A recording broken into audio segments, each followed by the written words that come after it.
Hi, everyone. I'm very pleased to welcome you to today's discussion on reputation laundering in universities, implications for democracy and freedom of expression, featuring Alexander Cooley, John Heathershaw, Tena Prelec, and Tom Mayne. I'm Melissa Ayton, and I have been lucky enough to work on NED's Combating Modern Kleptocracy portfolio for the past 5 or so years. Transnational kleptocracy is behind many of the world's most pressing problems, from authoritarianism and human rights abuses to terrorism and conflict. Much of the focus on combating kleptocracy, though, is trained on tracking financial flows and closing off kleptocrats' access to the international financial system. This work is undoubtedly important, but there's another vital process at play that gets less attention: reputation laundering. Kleptocratic actors don't merely want to launder and stash their money overseas. They need to also distance themselves from the illicit source of their money and ingratiate themselves into democratic societies. This reputational whitewashing has important implications for democracy and governance, which we'll hear about shortly. Universities and democracies are a particularly attractive target for reputation laundering schemes. To examine these issues, the speakers on today's panel authored a really excellent working paper for us entitled Paying for a World Class Affiliation, Reputation Laundering in the University Sector of Open Societies, which we'll also hear about shortly. We will also drop a link to the paper in the YouTube chat. So before we get started, let me briefly introduce the speakers. Alexander Cooley is the Claire Tao Professor of Political Science at Barnard College and Director of Columbia University's Harriman Institute. His research examines how external actors, including international organizations, multinational companies, NGOs, and foreign military bases, have influenced the development, governance, and sovereignty of the former Soviet states. Tena Prelec is a research fellow at Oxford University's Department of Politics and International Relations and a research associate at LSE's Research on Southeastern Europe group. Her work focuses on anti-corruption, money and reputation laundering, and the rule of law reforms in democratizing countries. John Heathershaw is a professor of international relations at the University of Exeter, where his research addresses conflict, security, development, and global politics, especially post-Soviet Central Asia. His current research project considers the global dimensions of money laundering and reputation laundering by African and Eurasian elites and how these are enabled by overseas professionals. Excuse me. Tom Mayne is a freelance researcher and writer from London. He previously worked as our senior campaigner for Global Witness, which I'm sure you're all familiar with, but just in case, Global Witness is an anti-corruption NGO that works to end the exploitation of natural resources. Since leaving Global Witness, he has continued his research on the ruling families of Central Asian autocracies and currently holds a research fellowship at the University of Exeter, where he is researching money laundering in the UK real estate sector. Alex, Tena, John, and Tom will all speak for about 5 minutes, and then we'll have some time for the questions. If you would like to ask one, please type it in the YouTube chat, and we'll get to as many of them as possible. So, Alex, would you like to start things off? Yeah, will do. Thank you so much, Melissa, for that introduction, and thank you to everyone for tuning in today. This has been, this working paper, the fruits of a very long endeavor and research effort, and I just want to thank all my colleagues too who are on the call here for their fantastic work on this. It's been a real pleasure, and I've learned a lot. I think I'm going to just say some brief things about the overall purpose of the paper, some of the core findings, and then my colleagues will take it in more specific directions.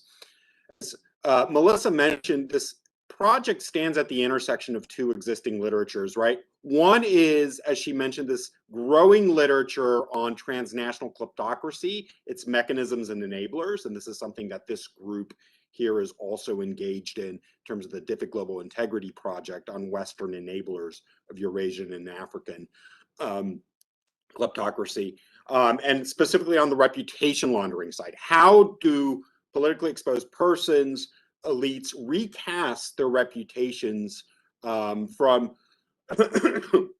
one of this political dimension into one of being a global philanthropist, right? A respected global citizen, right? And philanthropy, and especially the university sector, is one dimension of this. the second part, the second literature, is this growing literature on authoritarian influence in universities, something that I know John and Tena have been working hard on. And there's an intersection here. It's not fully congruent, but there is a subsection in that a lot of the individuals that we are studying today come from authoritarian countries and sometimes express the preferences of those governments. But we are talking about foreign individuals and their donations to universities as opposed to governments in this particular paper, but we recognize that there is that overlap. I think one of the top line findings here is reputation laundering is a moving target, right? Within the broader kleptocracy literature too, that there are many external developments that can recast individuals, the context of them, geopolitical change, domestic developments, and we have examples of all of those. In some ways, one of the seminal episodes in the UK was what happened with Saif Gaddafi at the London School of Economics and the political change in Libya that drew attention to his status as well as what was going on. But we can think of it domestically here too, with the Jeffrey Epstein scandal and his exposure of his ties to various universities. How, for example, the killing of Khashoggi then puts a spotlight on university ties with Saudi Arabia and so forth. So sometimes this process of looking at what your foreign ties are and what your donations are and how that plays out reputationally can happen very quickly. And I think something that all of our interviews said is that sometimes social media really thrusts this into the light.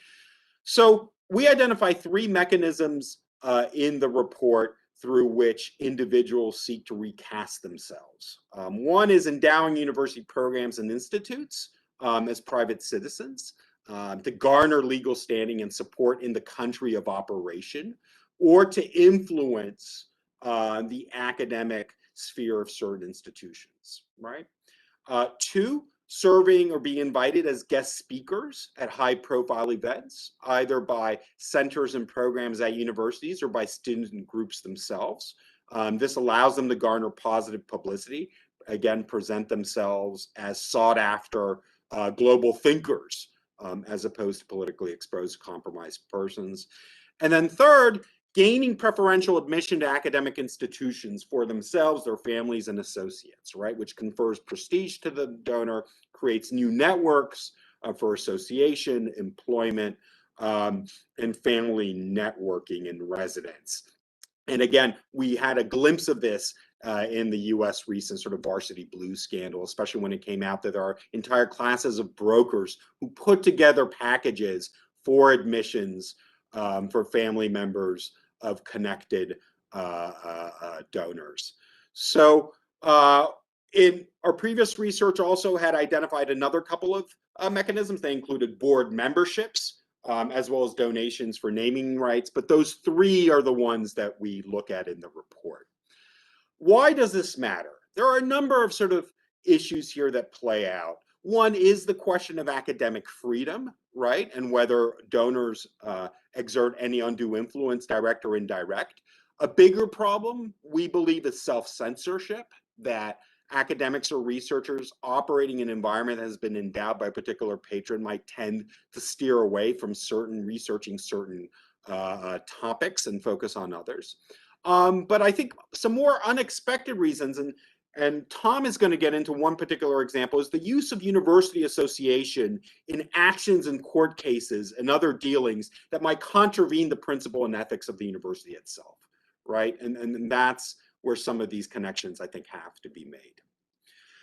So some other findings. The question about reporting and transparency has been a particularly messy one, both because, as it turns out, US universities have been caught flat-footed in their reporting requirements, which, according to the Department of Education at the federal level, means you have to disclose donations over the 250,000 threshold annually.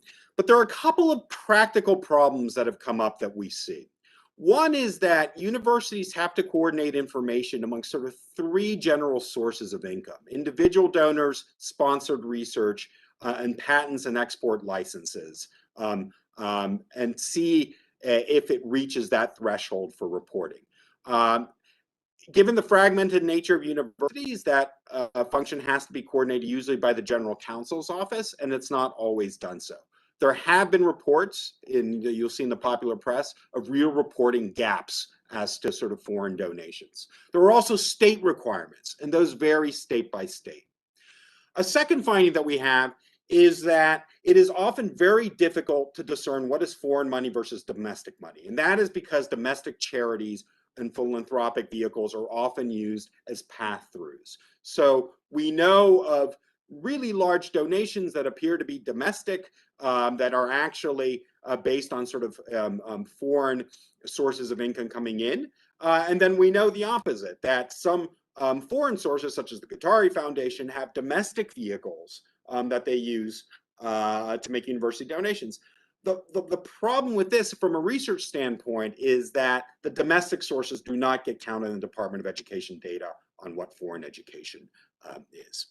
So let me give some bottom line sort of recommendations here in terms of sort of, what we found.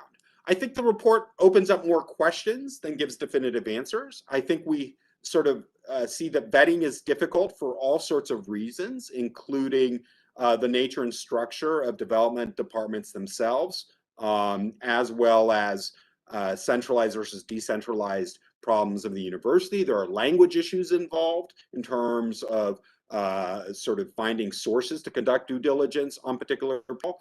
And also this sort of idea that reputation laundering is a moving target.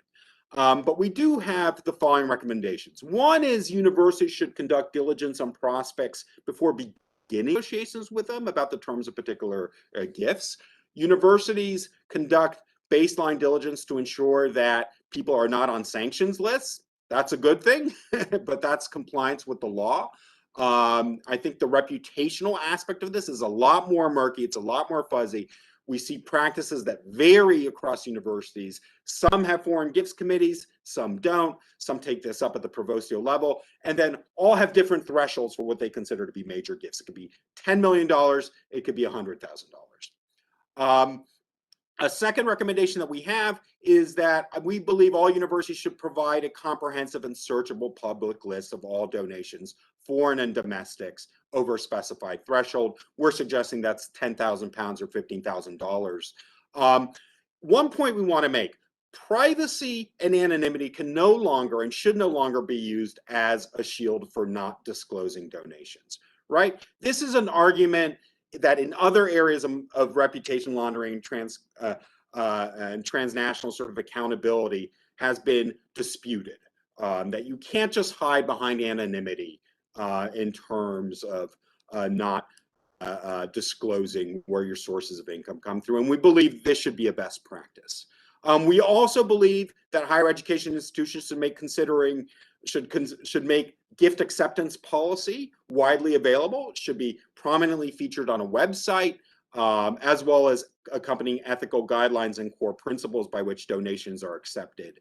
And we think in this way, universities can start, some are better at this than others, encouraging an institute-wide culture of compliance and awareness of these issues and ethics trainings. Now, there are some other additional nuances that came up. In general, we saw that US universities were much more hesitant to discuss these issues and fill out the surveys, what we thought were just sort of really basic informational surveys than UK universities. Tena has some thoughts on that, so I'll leave that to her. But in general, we saw, I think, a real hesitancy on our US counterparts to deal with these issues. And I think part of that was driven by the fact that many of them are under still investigation by the Department of Education for some of these reporting issues.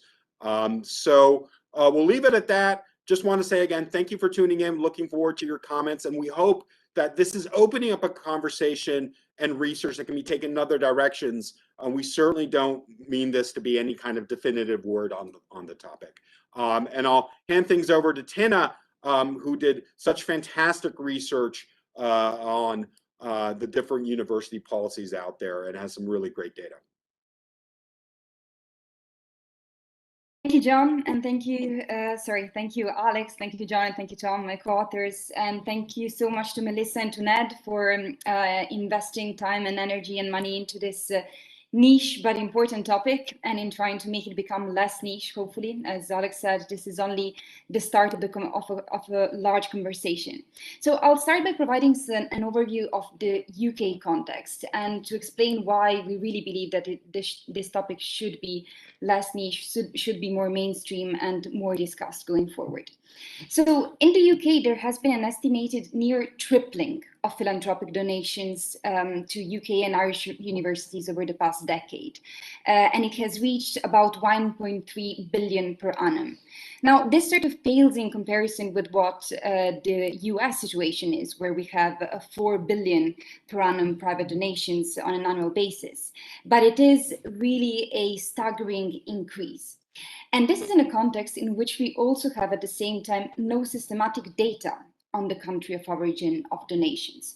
So we know from a freedom of information request, for instance, that donations to Oxford from Middle Eastern countries have increased 100-fold in the period from 2001 to 2014, but we cannot place this in any wider context due to lack of this systematic reporting.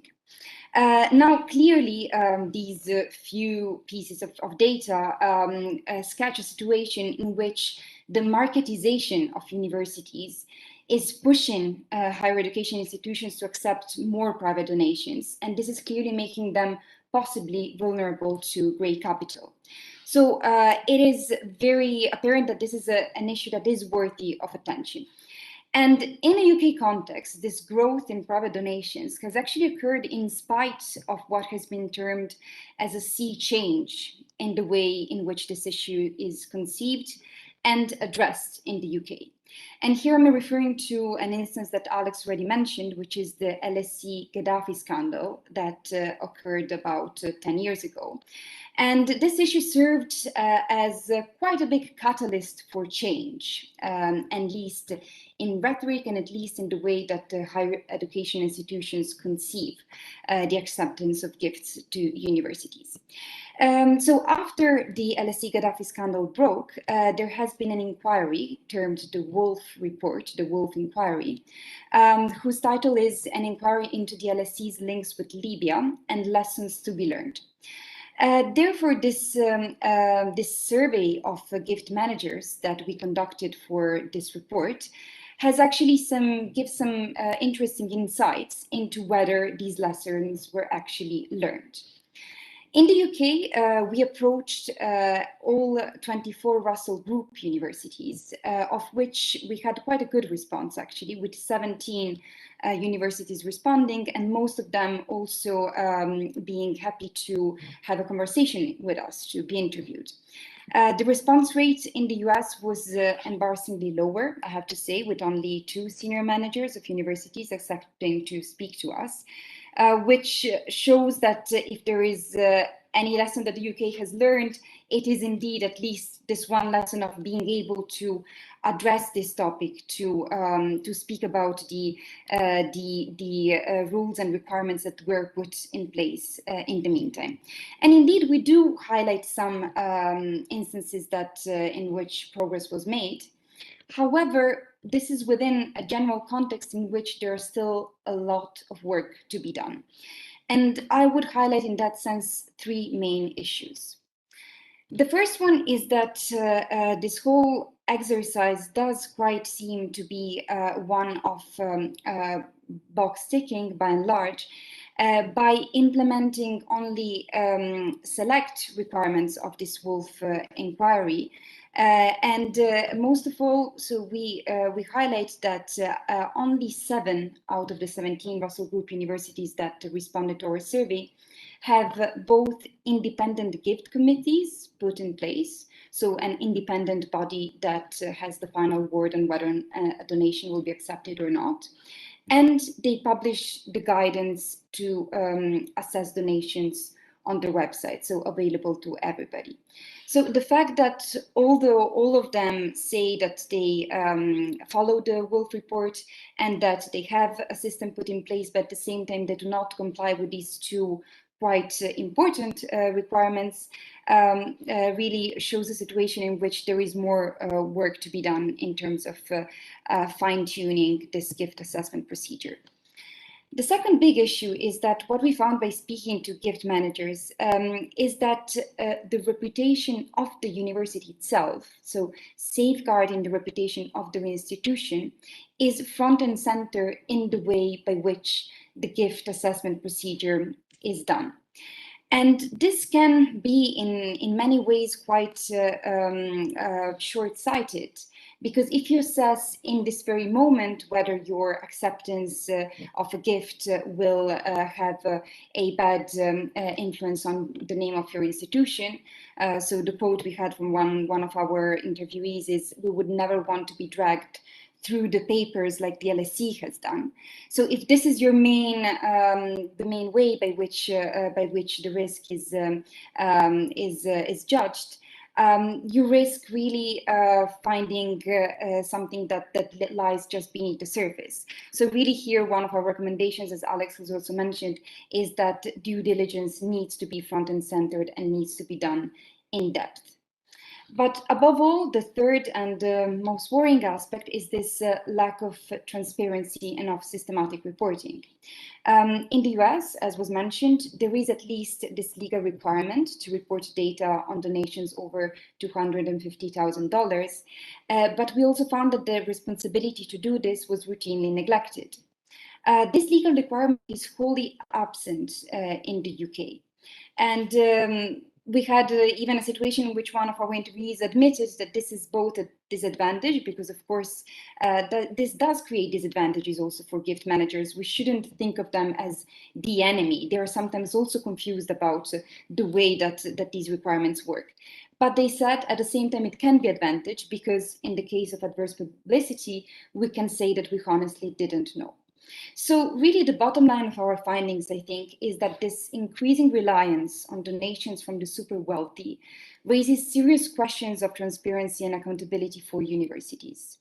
And universities in this moment, they govern donations in a way that is often inconsistent and secretive, and we must do more about it. So in terms of the recommendations, I will not repeat that, because Alex has already done a good job at summarizing them, and John and Tom will say a bit more about this. But I will finish with something that I really think is a very positive development. And this is that students are getting active in this field. On both sides of the pond, we had both in the US and in the UK situations in which student societies, informal group of students, have come together and highlighted this issue of reputation laundering as something really important, and really tried to raise the bar on the way in which their universities, their institutions deal with these issues. I would mention specifically the Exeter Students for Uyghurs group, and also the Oxford Climate Justice Campaign, whose recent report Money, People, Reputation, exposing their university's ties with the fossil fuel industry, is very interesting and well worth a read. In both cases, these students have done a lot of freedom of information requests and have based their findings and their requests on that basis. So I really think that we can leverage the synergies among staff and students to ask for this culture shift that is badly needed.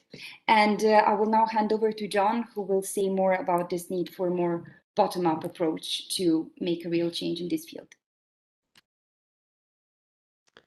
Okay, thank you, Tena. And I'm conscious of time, so I'm going to proceed quite rapidly through this. I think it's worth saying, first of all, that this is a complex political and policy environment in which this is taking place.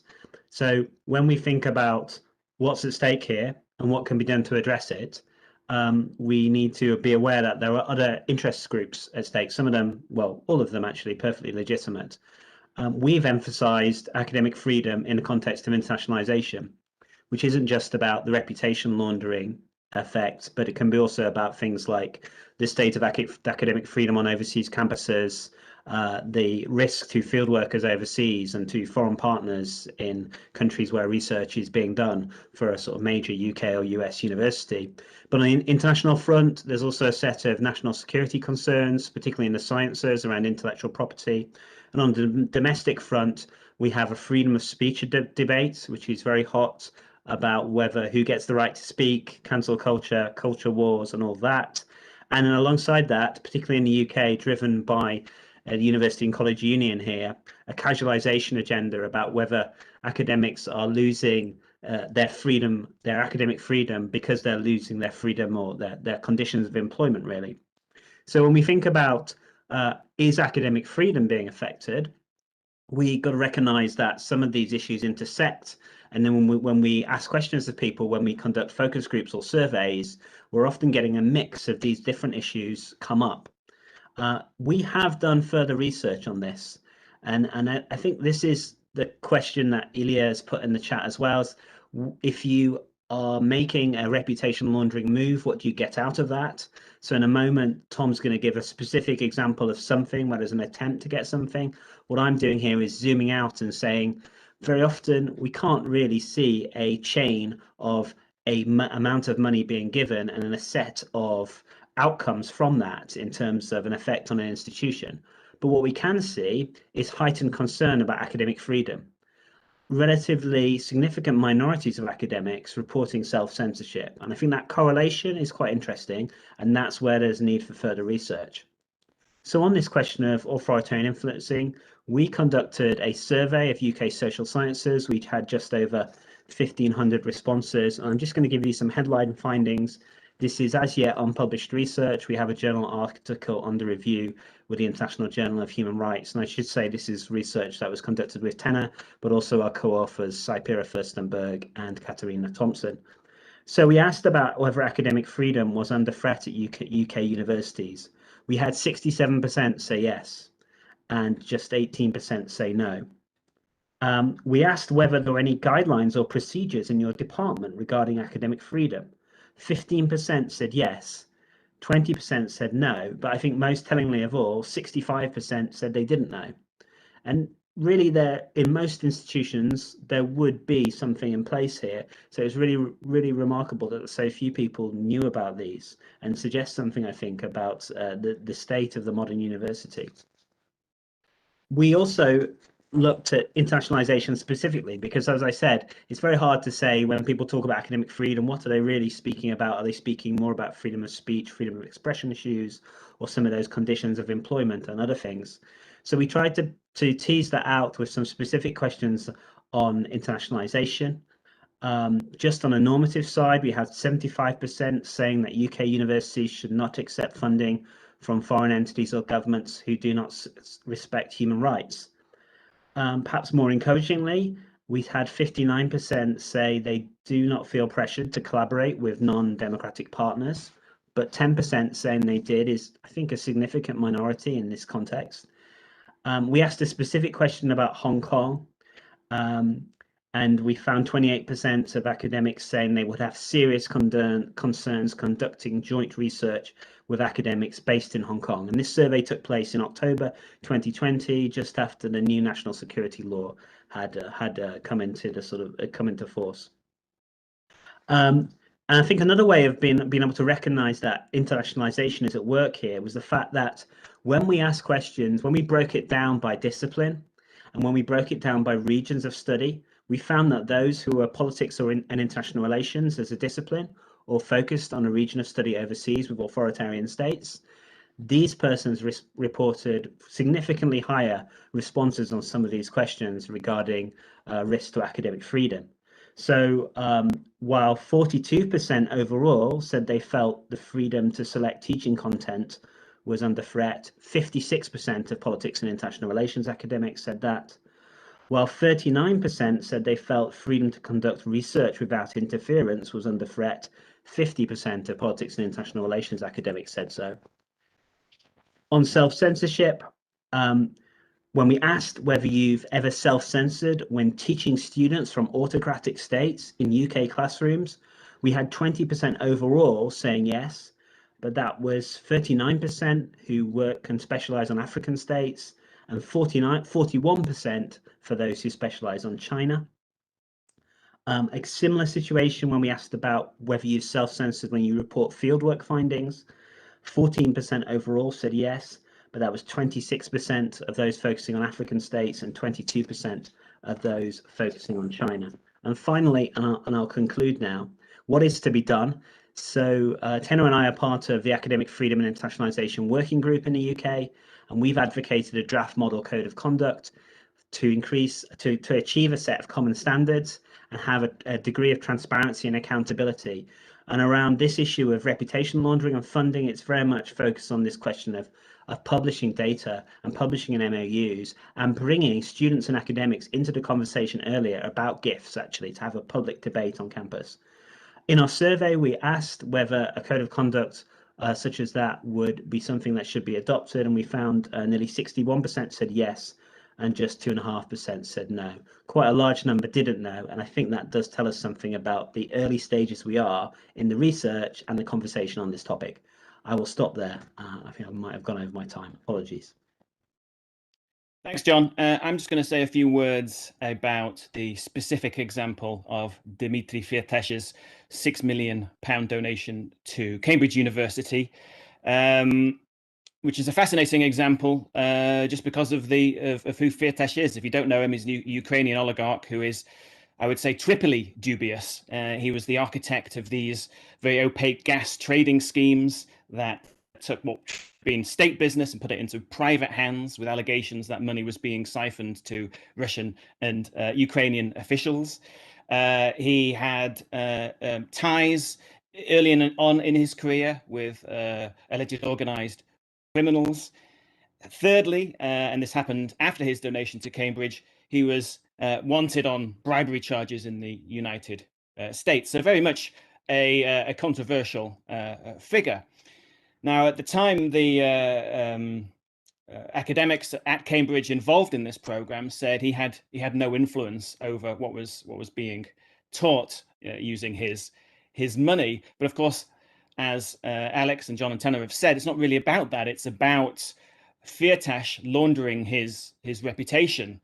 I recently attended a seminar for high net worth individuals looking to engage various reputation firms in London, and it was all about controlling the narrative. And you can see how, with this donation, Firtash was trying to change his reputation from someone who is involved in very shady business to a global philanthropist. And as has been alluded to, he actually used this donation to Cambridge in a court case in the UK, where he attempted to sue the Kiev Post for libel.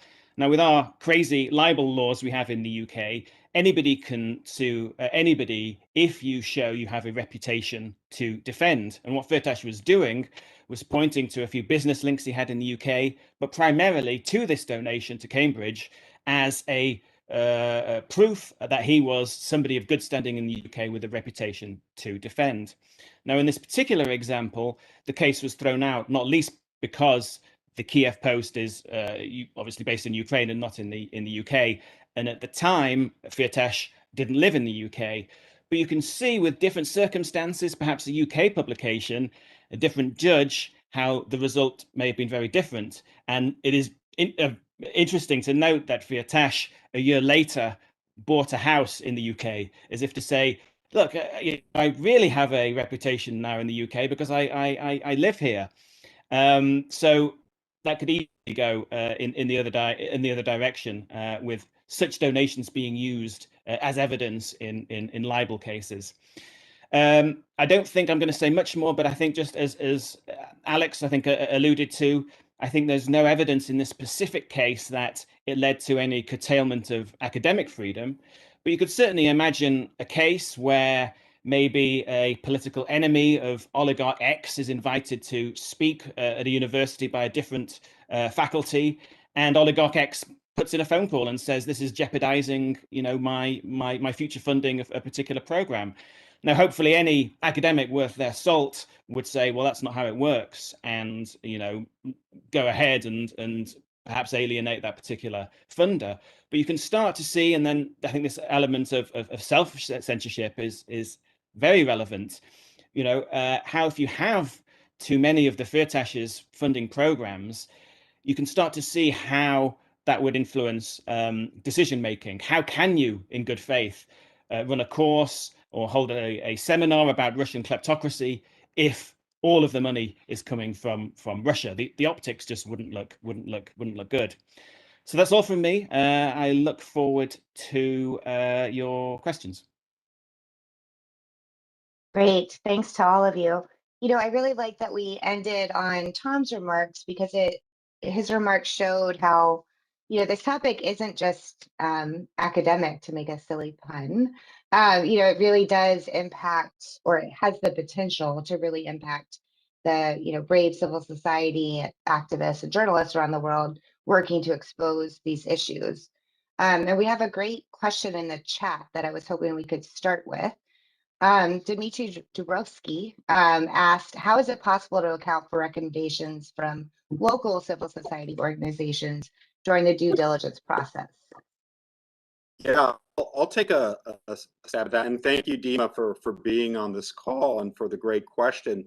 So when we think about diligence and these offices, some have resources and capacity, but some don't. And even Ivy League universities actually don't necessarily have all the kind of diligence software on politically exposed persons databases that you might expect other organizations that are conducting diligence to just be a standard mode of operations. So information is a problem, and information in a foreign language that's not publicly available is also an issue. So I have a couple of recommendations. One is civil society can provide dossiers of different backgrounds of individuals that they consider to be of ill repute or that might be damaging to a university's mission, as well as documents and sources for these allegations for university administrators to consider. I think that would be one. Two, I think there's an opportunity here, as Tena picked up, to work with student groups, in particular student newspapers. One of the things we've seen, some of the best exposés of some of these foreign donation stories have come from university student newspapers. And so I think that is a very appropriate forum for spotlighting these issues, for introducing these communities to the different sides and the background of these persons. And so I would encourage a dialogue between these civil society groups and campus newspapers who are working on these particular stories. Any of the other speakers want to add anything? No? Okay.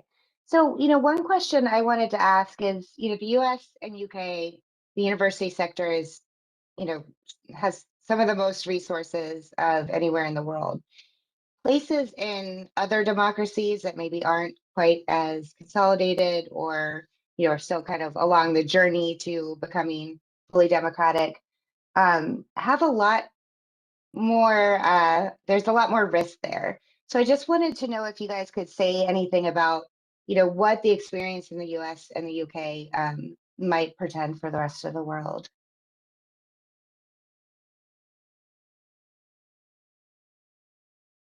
Try to say a few words about that. So I think that the reason why it's really important that we focused on the US and the UK in this report is that really this is where the problem is most acute. And the problem of reputation laundering through philanthropic giving to US and UK universities is most acute because that is where the big prize lies. So associating your name with a world-renowned institution such as the ones that are in the UK and the US really is the big prize for which the kleptocrats of this world are going for. And at the same time, as I've already mentioned in my initial remarks, there is this concurrent dynamic of the marketization of higher education that is at its most pressing in the UK and the US especially. And I think it really is an alarm bell for other geographies such as Western Europe that is kind of going towards this path, though not completely. So really this alarm bell of not making your institutions so reliant on private funding is really important. That said, I think that Melissa picked up on something very important here, which is that in geographies, in places where such safeguards are absent, there can be the possibility for even more corrosive money coming into the higher education sector. And I think that's certainly being the case. The part of the world on which I've worked the most, the Western Balkans, is definitely very exposed to these issues. And I would say in that place, in that part of the world, it's especially salient in private universities that tend to be often also linked with political parties or with political actors. And these political actors are often also have networks with other authoritarian countries, such as, for instance, China is now a big issue in that respect. So while not discounting the problems happening in emerging democracies, probably the problem of corrosive money is even higher there. At the same time, I think, for the issue of reputational laundering specifically, it is the Western world, so-called, where this problem is at its most pressing. I would add to that, I think that when we think about this in the broader context of the internationalization of higher education, we can see that effectively many of these universities are setting the standards because it's a market environment. These leaders in the market with the biggest endowments, to the extent that they take such money, they are really taking the gloves off, I guess, in the market. And those kind of beggar thy neighbor dynamics mean that other less powerful actors in the market think, well, if it's good enough for pick your Ivy League or in the UK, Russell Group University, well, it's good enough for us. So there's that basic point, I think, about market dynamics, just to emphasize what Tena says. And that doesn't just apply to sort of specific gifts, but also who do you partner with? Who do you establish an international relationship with? And that leads, I think, to a second point, that universities are transnational, not international in the sense of bilateral or specific bilateral agreements necessarily. So very often they'll be in partnerships which cross multiple regions. And that means there's an awful lot of diffusion of these norms or absence of norms. And very, very quickly, standards can be lowered. And I think also that means that relatively quickly, standards could be raised. So, our objective in the Academic Freedom and Internationalization Working Group in the UK is to say, let's think about a code of conduct that can work here in Britain, because we know a certain amount about the regulatory environment here and what might be expected. And then let's talk to colleagues in other parts of the world. What are their standards? How are ours similar? Are there international norms that can emerge, perhaps based around a common global standard, like the UNESCO recommendation on teaching? And reputation laundering and gifts are one part of that, but it's a bigger universe with things like foreign campuses overseas, where some of the US top 20s or British Russell Group universities are already very explicitly lowering their standards by setting up a foreign campus in the Gulf or in China, where quite frankly, it's really obvious that the academic freedom standards being upheld there are not those that we see, that they would expect or see on their campuses back home. So I think there's some really interesting dynamics there. And one thing which is a problem, this big diffusion of standards or an absence of standards could easily be part of the solution too, if we're able to adopt a common set of standards and a common set of transparency requirements. And really there's a responsibility on these leading institutions to sign up to them and then diffuse them, and to work globally to diffuse them. And I think that's how I would think about this problem and how to address it. Let me, thanks, John. Let me pick up on something Tena said. That's also quite important here. We talked about marketization dynamics out there, and the fact that universities increasingly are depend upon and solicit donations, both domestic and overseas. There's an accompanying organizational change that's occurred in the last 15 years also as a result of that, which is development offices have also reconfigured themselves. right? Since individual donations now, mega gifts account for upwards of 80% of donations, as opposed to this previous kind of membership model, right? Where you used to solicit donations and you would get modest donations from your alumni as a network. The reliance on the silver bullet donor then encourages their active solicitation. And so development offices, it's quite rational, right? From an organizational point of view, have become accustomed to trying to find and trying to land that quite substantial gift. So there is an element of organizational culture here that also not needs to shift, but needs to be addressed, in that by privileging that big mega donor, universities are setting themselves up for some of these reputational concerns. Thank you. I wanted to ask, you guys obviously work on reputation laundering in other sectors. And Alex in his remarks mentioned that, you guys intended this paper to be sort of a first start at some research. Where do you think research is sort of lacking the most, either within the university sector as it relates to reputation laundering, or other avenues of reputation laundering that don't have to do with universities?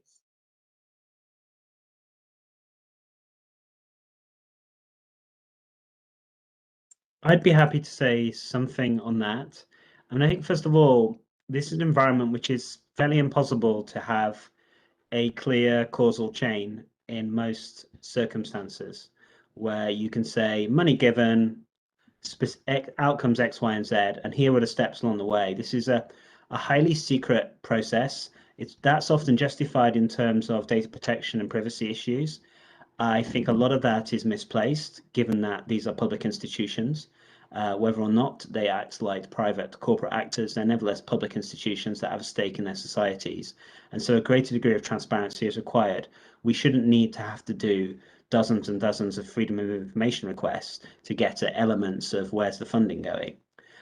So if a new set of standards were required, then you would begin to be able to do a kind of almost randomized controlled trial types of research. But that's not where we are. The simple things like doing a survey of academics to find out degrees, quantifiable degrees of concern around specific aspects of the effect of internationalization on academic freedom.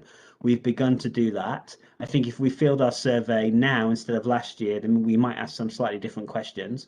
What we are doing, and I can say this much, is that we're commissioning focus groups to follow up on some of those data that I mentioned earlier. So Tena and I and other members of the Academic Freedom and Internationalization Working Group in the UK are doing that in the UK. And I think there's not a lot of research in this area, to be honest. We've surveyed a lot of it.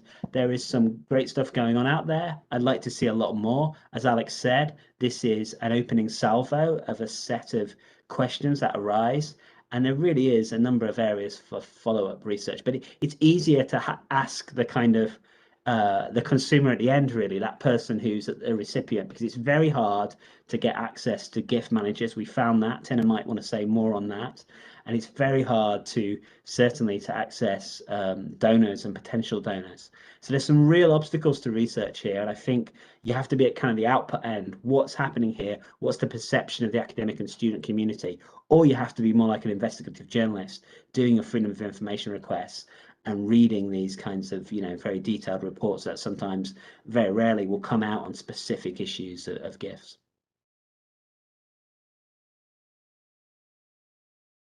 Any of the others want to chime in?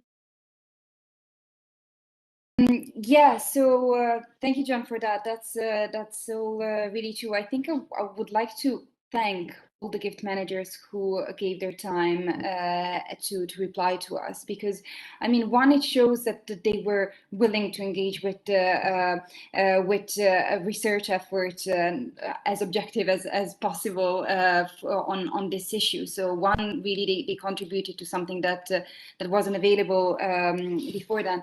But also, I think it shows that they are not necessarily the enemy. So the way that we perceive perceive it sometimes from the headlines that come out in the news, it's not that those people who accept the money to take it for themselves and at universities are necessarily the enemy. The real struggle is, I think, within the whole system. So on the one hand, this huge issue of the fact that transparency is not available, and it's absolutely unclear, you know, in logical terms, why is this not the case? Because in theory, all the politicians and everybody agrees with the fact that there should be transparency, but somehow it is not the case. So this is, you know, one big takeaway.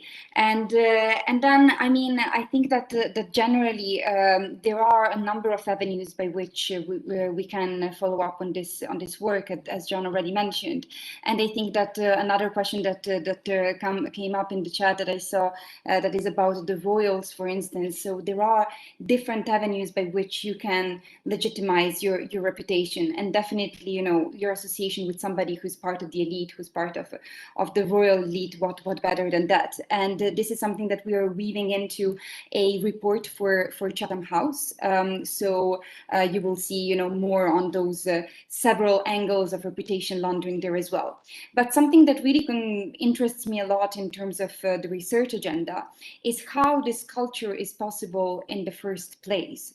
So how is it the case that it is normalized for not only for universities, but generally, you know, for high-flying actors for those enablers who go through the most prestigious MBAs, et cetera, to be part and parcel of this work. So I think that there is also quite a bit of potential, not only for surveys and focus groups and freedom of information requests, but even for more ethnographic approaches and anthropologic work into this issue. Some aspects have already been done, but clearly we're not quite there yet to propose, you know, full recommendations and to really go for this culture shift that is needed in the way that we're all socialized to think about these issues as something that is normal rather than something that needs to be exposed and acted upon. Yeah, let me make a couple of sort of suggestions. One is, as in any kind of social science problem, how much of this is an organizational cultural problem and how much of this has an institutional solution, right? We can advocate for best institutional practices like have a foreign gifts committee, right? Or have certain thresholds of disclosure. But if there isn't an accompanying internal culture, right, that really prides this idea that the university has a special responsibility in terms of its conduct with foreign donations and domestic donations, by the way, to act in an ethical manner, it's not going to matter, right? It's going to be sort of box checking. So I think, you know, the over-reliance on institutional solutions also holds a trap. This is about creating an organizational culture that actually believes that this is the right thing to do, right? Not just the logic of consequences that, you know, there's a scandal involving a donor and, oh my God, now you have to disavow them, right? I mean, that's you know, that's a consequential kind of driver. B, I think there's a potential to expand the kind of stakeholder conversation here. We mentioned before sort of students and faculty being involved in various ways, but there are other mechanisms too. I think boards should be part of this conversation, especially chairs of university boards and trustees. This, as members with fiduciary responsibilities, ultimately this is also on them, these reputational issues, right? And they should not be excluded from the agenda of discussing the importance of instilling a culture of ethical responsibility in their donation, because it also reflects their governance of the Institute. And very finally, in terms of a research agenda, I think universities in the UK and the US have always prided themselves as being a kind of a separate sphere, right? And especially in this internationalization conversation, sort of assuming that they are spreading their own norms about academic freedom, openness, you know, respect for research integrity and so forth. But what we're learning is that these norms are continuously challenged, right? There's new challenges out there, there's new technologies, there's new individuals, there's new pressures. This is a constant process. And in this business of exporting and dealing on a transnational and international level, you know, we have to keep up, and we have to instill a culture that this is, you know, something that is never perfect, but there are always new ways to try and do it better. And I think what we risk is all of a sudden sort of the socialization flipping and going the other way, right? That's the real concern, that it's no longer the export of US and UK academic norms, it's the export of other kinds of more unsavory types of influences coming the other way. And that's what we really want to avoid here, going forward. Great. Thank you. Well, I think you gave everyone listening a lot of ideas for things they could start researching. I think it's desperately needed. And I just want to thank everyone for joining us. Thank the speakers for the great report and the great presentation today. And I look forward to seeing where your work goes from here. Thank you.